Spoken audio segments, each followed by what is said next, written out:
اهلا. في الفيديو ديال اليوم غادي نصوم بوحدي في رمضان لاول مره. في الاول من بقيت بوحدي جاني النهار طويل وجاتني القنطه، وصراحه ما جاني الخاطر لا نطيب ولا ناكل ولا ندير حتى شي حاجه في داك النهار. وكترة من صوناو لي والديا ابل فيديو باش يونسوني في الفطور. ديك الساعات غير عينيا ما قديتش. ومن بعد شويه بشويه بقيت نقلب على اي حاجه نديرها باش تلهيني، المهم ما بقاش غير جالسه، حيت الفراغ كيخليك دير اي حاجه من غير انك ما دير حتى شي حاجه، وكيحط الانسان امام الامر الواقع وكيضطر يدير الحوايج اللي كان مأجلهم. لهيت راسي بالتصوير والمونتاج ديال بزاف ديال الفيديوهات كنت مصوراهم وما مونطيتهمش، والتفراج. خرجت تمشيت وقضيت بزاف ديال الحوايج. مشيت خلصت الموضوع بوحدي تسوقت راسي، حيت موالفين نتقاسموا النكر ديال السواقه انا وصاحبتي، حيت هي ما تحملش تمشي للسواقه. وطيبت بطبيعه الحال. قلت ملي راني بوحدي اجي ندير برجر واحد كبير ونجمعو نطوي. هي النيه كانت برجر، ولكن النتيجه والله يجي.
جا كبير بزاف، واخا الصراحه جا من الداخل هشيش، والعجينه كانت زوينه بزاف وما كانش مدقس.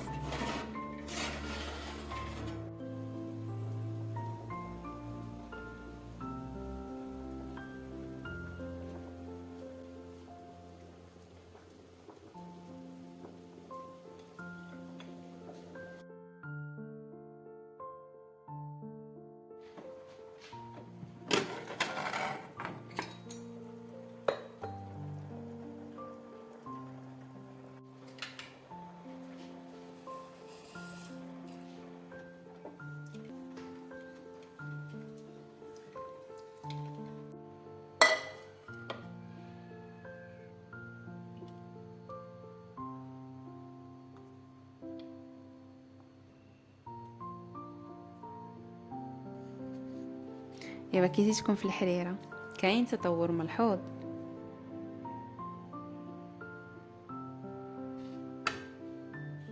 انا كتعجبني البصله ومطاجه مشحرين كيجيو بنان اكثر. الكفته اللي جبت كانت جايه عواله مسكينه على برجر ماشي على خبزه.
صراحة أنا في الأصل ما عنديش مشكل أنه نبقى بوحدي ولا كنخاف نبقى بوحدي ولا ما كنقدرش، ولكن كتجي شي وقيته اللي كتكون سبيسيال كتخلي الإنسان يحس بالحنين لداكشي اللي موالفلو.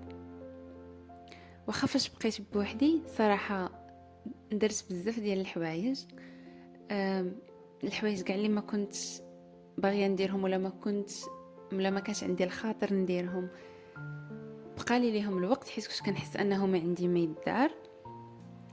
من الحوايج اللي درتهم هو انه هدرت مع راسي، سمعت راسي.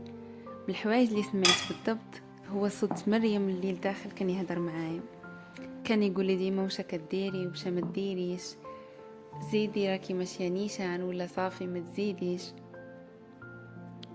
كنت كنهضر مع راسي وشي مرات حتى بالجهد. ما عرفتش واش بزاف ديال الناس غادي تجيهم غريبه، ولكن صراحه زوين الانسان يهضر مع راسو، يخلق داك الصديق بينه وبين راسو هو اللي يقدر يحس به ويشاركوا في هذاك الشيء اللي راه يفوت منه.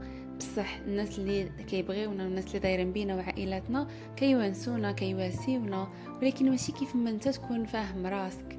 فديك الوقيته اللي كيحس بها الانسان انه راه بوحدو، كيحس باللي الداخل ديالو شي واحد راه يهضر معاه كيواسيه، راه حاس به، راه يعيش من نفس الحاجه اللي راه يعيشها هو. كيقول له زيد خلق روتين لراسك، ما تخليش راسك غير فحال هكا. شي مرات كنت كنغوت على راسي حيت كنت كنحس براسي راني غير ندور ملي كندير حتى شي حاجه مفيده.